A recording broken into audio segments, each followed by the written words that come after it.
આપણે આ ગળ લીધો છે, તો ઝીણો ઝીણો એને સુધારી લીધો છે, જુઓ તમે. તો એ લઈએ આપણે. આ ફુદીનાના પત્તા છે, તો એ લઈએ. આ આદું લીધું છે આપણે બટકું, તો એના ઝીણા કટકા કરી નાખ્યા છે, તો એ લઈએ. હવે આપણે આ લીંબુ નીસવી લઈએ. આ રીતે નીસવી લઈએ આપણે. તો એક લીંબુ નીસવ્યું છે આપણે, અને આ હંસળ લીધું છે. હવે આપણે પાણી નાખવાનું છે. હવે એને ફેરવી લઈએ આપણે.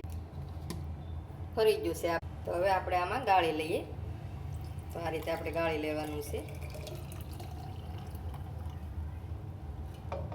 તો આપણે ગ્લાસ લીધો છે, તો એમાં આપણે બરફ નાખી દઈએ. તો આ બરફના ગાંગડા નાખી દઈએ છે આપણે.